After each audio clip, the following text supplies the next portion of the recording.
아주 획기적인 구조고요. 그래서 이 방식을 베이스로 회사에서 한 10년 동안 계속적인 개발과 테스트를 거쳐서 나온 것이 이 허브입니다. 안녕하세요, 이소입니다.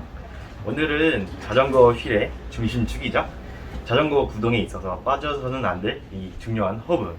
그런데 이번에 제가 아주 기대하던 이 새로운 개념의 BMX 허브가 입고되었다고 해서 이렇게 4130샵에 최초로 언박싱을 하러 왔습니다. 오늘은 평일인데요, 제가 정말 좋아하는 브랜드인 위더피플에서 이렇게 새로운 허브가 나왔다고 해서 학교가 끝나자마자 이렇게 바로 달려왔습니다.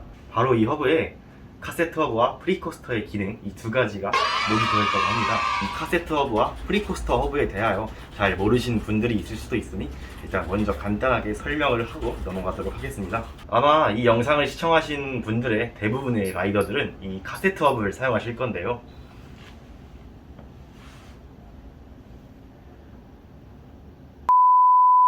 일반적인 생활 자전거나 로드 자전거, 그리고 MTB의 경우에는 거의 모두 이 허브가 달려있다고 보시면 됩니다. 그렇기 때문에 프리코스터 허브를 처음 들어보신 분들이 많을 텐데요, 여기 카세트 허브와 프리코스터 허브가 있습니다. 외관상으로는 별 다를 것이 없어 보이는데요, 자, 이 프리코스터 허브와 카세트 허브, 이 두 개의 구분 방법은 정말 쉬운데요, 바로 그냥 휠 굴려보면 됩니다. 자, 여기 이 카세트 허브가 달린 휠을 앞으로 굴려보면 이렇게 라쳇 소리가 나는데요, 하지만 이 프리코스터 허브가 달린 휠을 앞으로 굴려보면 이렇게 아무 소리도 나지 않습니다. 바로 이 두 허브의 구조가 완전히 다르기 때문인데요. 네, 그리고 카세트 허브의 경우는 이렇게 휠이 뒤로 갈 때 이렇게 크랭크가 같이 돌아가게 됩니다. 그래서 페이키를 할 때 이렇게 페달을 같이 맞춰서 돌려줘야 되는데요, 하지만 이 프리코스터가 달리는 휠은 이렇게 자전거가 뒤로 가도 크랭크가 돌아가지 않습니다. 그래서 이 프리코스터 허브를 사용하면 이렇게 페이키 같이 뒤로 간 기술을 사용할 때 페달을 같이 굴려주지 않아도 되기 때문에 카세트 허브보다는 조금 더 수월하게 페이키 기술을 잘 할 수 있습니다. 네, 그리고 모두 아시다시피 일반적인 카세트 허브는 이렇게 밟으면 바로 바퀴가 굴러가는데요, 하지만 이 프리코스터 허브의 경우에는 이렇게 일정 각도 이상을 밟아야지만 휠이 굴러가게 됩니다. 이 일정한 각도를 갭이라고 하는데요, 제 프리코스터 허브의 이 갭 각도는 이렇게 45도고요 45도인 것은 이렇게 45도 이상을 밟아야지만 바퀴가 굴러간다는 것을 의미합니다. 네, 이렇게 프리코스터 허브는 뒤로 굴러갈 때 크랭크가 굴러가지 않는다 했죠.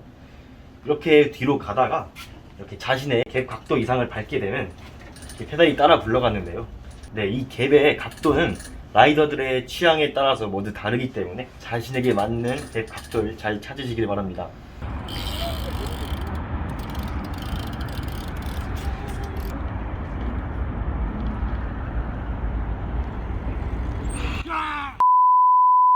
네, 바로 이것이 이 프리코스터 허브를 사용하는 궁극적인 이유인데요, 하지만 그렇다고 해서 프리코스터 허브가 무조건 카세트 허브보다 더 좋다고 할 수는 없습니다. 카세트 허브와 프리코스터 허브, 이 두 개의 허브가 각각의 장단점이 있기 때문인데요, 어떤 기술을 할 때는 카세트 허브가 더 수월하고 어떤 기술을 할 때는 이 프리코스터 허브가 더 편하기 때문입니다.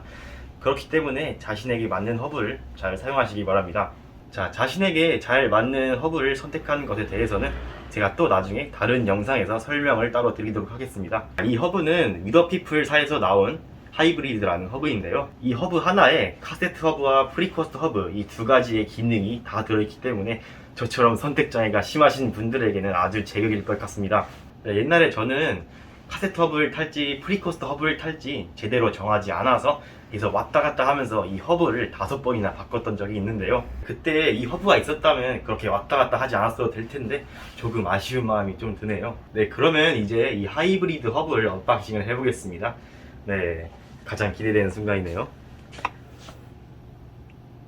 네, 허브를 이렇게 보았을 때는 외관상으로는 일반적인 허브랑 별 다를 것이 없어 보이는데요, 어떻게 이 허브에 두 기능이 들어있는지 전문가인 4130 사장님께 설명을 한번 들어보도록 하겠습니다.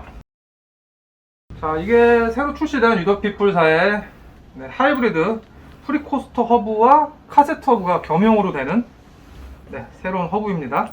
제 장착되어 있는 폴이 안쪽에 보시면은 자석이 들어가 있습니다.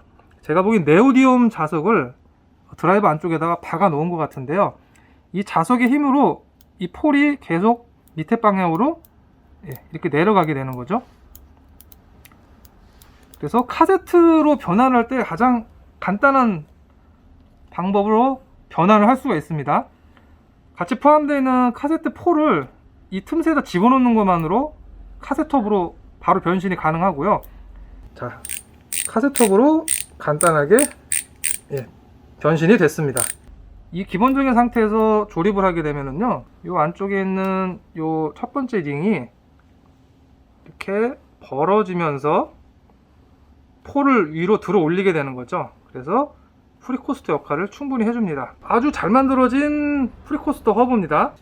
새로 나온 하이브리드 프리코스터 같은 경우는요, 기본적으로 카세트 허브 방식을 사용하고 있습니다. 그래서 구조도 간단하고요, 무게도 가볍죠. 그리고 갭 조절도 이 두 장의 디스크로 조정을 하는 방식이기 때문에 갭이 항상 일정합니다. 보통 이 KH 방식 같은 경우는요, 슬립이 일어나거나 갭이 갑자기 좀 작아지거나 늘어나는 경우도 간혹 생기기도 하는데요. 가장 중요한 점은요, 기존 프리코스터 방식이죠. 스크류 방식이라고 보통 합니다. 아주 오래전에 있던 그 코스터 브레이크가 변형된 그 프리코스터의 첫 번째 모습이죠. 그게 지금 계속 사용이 됐었는데요. 자, 여기 볼 두 개가 이 클러치를 안쪽에서 이렇게 잡아주는 그런 방식이죠. 그래서 적당히 이걸 잡아주고, 이쪽 드라이버에서 페달을 밟으면은 이쪽 클러치 벨이 따라 돌아가면서 허브에 안쪽에 껴지면서 구동이 되는 그런 방식입니다. 자, 이 방식이 장점은 갭을 크게 할 수 있는 장점이 있어요. 이 뒤쪽에 있는 와셔를 제거를 해서요. 단점은 이 구조 자체가 굉장히 좀 무게가 무겁습니다. 안에 부품들이 좀 많이 들어가죠. 사이즈도 크고요. 이 구동 방식이죠. 이 클러치 벨이 이쪽으로 움직이면서 허브 안에 이렇게 껴지는 그런 방식이에요. 자, 그래서 이 안에 있는 이 베어링이 사실은 위아래로 힘을 받게 만든 베어링인데, 옆에서 계속 이렇게 힘을 주면서 구동을 계속 하다 보니까 프리코스터의 이 구동 쪽 베어링들의 수명이 굉장히 짧습니다. 그래서 나왔던 방식이 이제 제가 지금 한 3년째 사용하고 있는 이 트라페즈 프리코스터 허브였어요. 카세트 허브 방식을 그대로 사용하면서 이 폴이 일어나는 게 아니고 반대로 이렇게 내려가는 스프링을 장착을 해서 만든 아주 획기적인 구조였죠. 대신 이 방식이 단점이 있습니다. 이 안에 들어가는 스프링이 굉장히 사이즈가 작기 때문에 오동작이 나는 경우가 간혹 있었고요. 그리고 카세트업으로 변환하기 위해서는요, 이 스프링을 빼내기가 좀 힘들었어요. 그리고 결정적인 단점이라고 할 수 있는 거는요, 페달 갭이 너무 작기 때문에, 설정할 수 있는 페달 갭이요, 저같이 플랫핸드를 주로 하는 사람들에게는 딱 좋은데, 스트리트 라이딩, 리버스 트릭을 많이 하시는 분들한테는 페달 갭이 좀 확실히 부족했었죠. 그래서 이 방식을 베이스로 위더피플사에서 한 10년 동안 계속적인 개발과 테스트를 거쳐서 나온 것이 이 하이브리드 프리코스터 허브입니다. 자, 가장 큰 장점은요, 페달 갭을 3단계로 조절할 수 있는데요. 예전에 트라페즈 허브도 3단계 조절이 되긴 됐는데 그 갭이 굉장히 작은 갭으로 1번, 2번, 3번이 된 거죠. 3번이 가장 크다고 할 수 있는데요. 요번에 만든 이 하이브리드 프리코스터 허브는요, 안에 이 갭 조절하는 디스크를 한 장을 더 넣습니다. 자, 요거는 보시면은요, 이중 구조로 되어 있고요. 자, 요거는 금속으로 되어 있는 안쪽 링이고요. 이거 보시면은 가장 큰 갭이 설정할 수 있는 가장 큰 갭이고요. 두 번째 갭, 그리고 가장 작은 갭, 이 세 개로 나눠집니다. 요게 움직일 수 있는 양을 정해주는 거예요. 자, 요게 요렇게 움직이면은 이제 가장 작은 갭이고요. 그 다음에 요렇게 장착을 하면은, 자, 두 번째 크기의 갭이 되는 거고요. 가장 큰 갭으로 설정을 하고 싶으면요, 단지 요걸 빼서 요 턱을 요 가장 넓은 쪽에다가 집어넣으면 됩니다. 첫 번째 획기적인 개선점은 이거고요. 무게가 굉장히 많이 줄어들었습니다. 제가 실측을 해보니까 530g 정도, 500g이 좀 넘는 무게인데, 기존 프리코스터가 거의 700g에서 많게는 800g까지 나가는 경우가 많으니까요. 네, 500g 초반이면은 굉장히 가벼운 프리코스터라고, 허브라고 할 수 있습니다. 그리고 기존 프리코스터 허브보다 어떻게 보면 구조가 더 간단하기 때문에요, 카세트 허브 베이스죠. 코일 스프링이 들어가 있었는데, 네, 이렇게 3중으로 되어 있는 판 스프링으로 바뀌었습니다. 굉장히 튼튼해졌고요. 조립도 훨씬 간단해진 걸 볼 수 있습니다. 자, 프리코스터와 카세트 허브를 뭐 고민하시는 분, 그리고 두 가지 다 경험해보고 싶으신 분은 네, 추천을 해드리는 제품이고요. 네, 이렇게 사회자공 사장님의 말 들어봤습니다. 그리고 제가 지금 사용하고 있는 프리코스터 허브는 많이 오래돼가지고 이력이 생기기도 했고요. 또 조만간 제 BMX 자전거의 구성을 많이 바꿀 건데 그때 이 하이브리드 허브도 함께 장착하도록 하겠습니다. 모두 저의 새롭게 바뀔 BMX 기대해 주셨으면 좋겠습니다. 오늘 이렇게 새로운 허브 언박싱 그리고 두 종류의 허브에 대해서 설명을 해 보았는데요. 여러분의 허브 선택에 있어서 큰 도움이 되셨길 바라겠습니다. 네, 오늘 영상은 여기까지고요. 그러면 다음 영상에서 봬요.